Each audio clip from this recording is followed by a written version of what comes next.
तो फाइनली आप सभी आंगनबाड़ी सेविकाओं का इस नए और इन्फॉर्मेटिव वीडियो पर मैं फिर से स्वागत करता हूं। पिछले 2-3 दिनों से आप सभी को जो खबर देखने को मिल रही है वो आंगनबाड़ी केंद्र के औचक निरीक्षण और जांच पड़ताल के संबंध में है। इसी के रिलेटेड हमें खबर प्राप्त हुई है जिसके मुताबिक जो है आंगनबाड़ी केंद्र पर जब जांच हो रही है तो मालूम चल रहा है कि वहां पर सेविका उपलब्ध नहीं है, बच्चे उपलब्ध नहीं है और कई जगहों पर खबर यह है कि शौचालय और पेयजल की सुविधा भी उपलब्ध नहीं है। खास करके शौचालय, पेयजल और जगह की कमी की जो प्रॉब्लम है वो ऐसे आंगनबाड़ी केंद्रों के रिलेटेड आ रही है जो आंगनबाड़ी केंद्र किराए में चलते हैं। इसके संबंध में आज की खबर है, चलिए आगे हम आपको दिखा दें। तो फाइनली जैसे कि आप सभी को मालूम है कि बिहार के अलग अलग क्षेत्रों में अलग अलग तरीके से जो है कहीं ना कहीं कुछ समस्या के साथ और कुछ चीज़ों के साथ जो आंगनबाड़ी केंद्र हर जगह चल रहे हैं।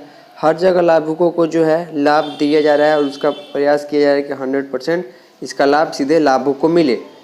इसके संबंध में खबर प्रकाशित की गई है। लिखा गया, बुनियादी सुविधाओं के लिए तरस रहे हैं बरहट के कई आंगनबाड़ी केंद्र।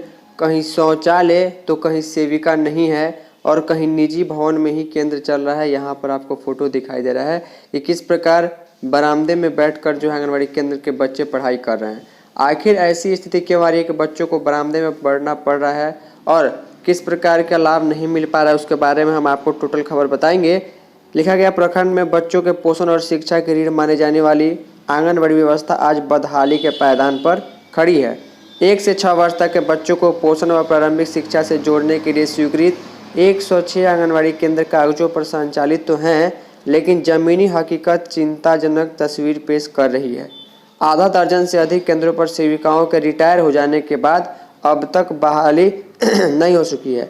रिटायर होने के बाद जो है क्या होता है कि एक बार में ज़्यादा सीटें जब खाली होती हैं तो जिला स्तर से जो है बहाली होती है। इसके लिए परियोजना ऑफिस में विज्ञापन भी प्रकाशित होता है।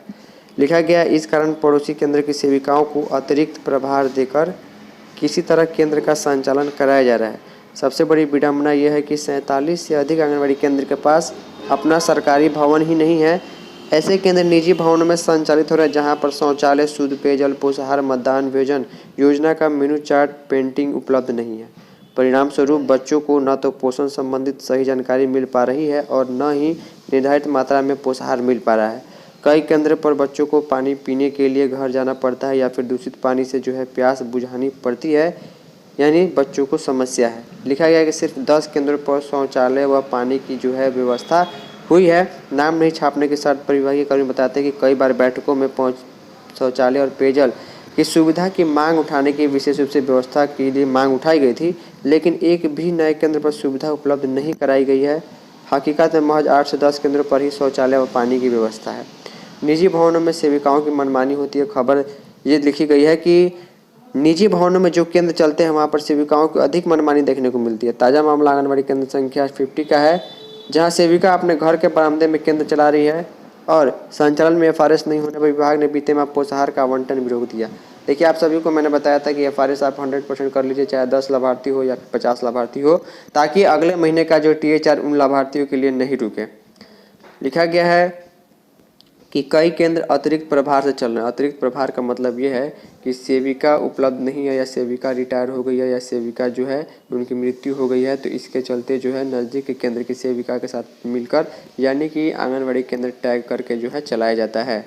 लिखा गया यहाँ पर कि पदाधिकारी इसके संबंध में कहते हैं कि आंगनबाड़ी केंद्र में PHED विभाग के माध्यम से शुद्ध पेयजल उपलब्ध कराने की योजना स्वीकृत है, लेकिन संबंधित एजेंसियों द्वारा कई केंद्रों पर अब तक पानी की आपूर्ति सुनिश्चित नहीं की जा सकी है। जिन आंगनबाड़ी केंद्रों के पास अपना भवन नहीं है उनकी रिपोर्ट आगे भेजी गई है। जमीन चिन्हित करने के बाद जो है इस पर काम होगा। तो ये जो है कई जगहों पर काफ़ी अनियमितता इसके संबंध में खबर थी। उम्मीद करूंगा आप लोगों का आंगनबाड़ी केंद्र अच्छे तरीके से चल रहा होगा। इस वीडियो में इतना ही, धन्यवाद।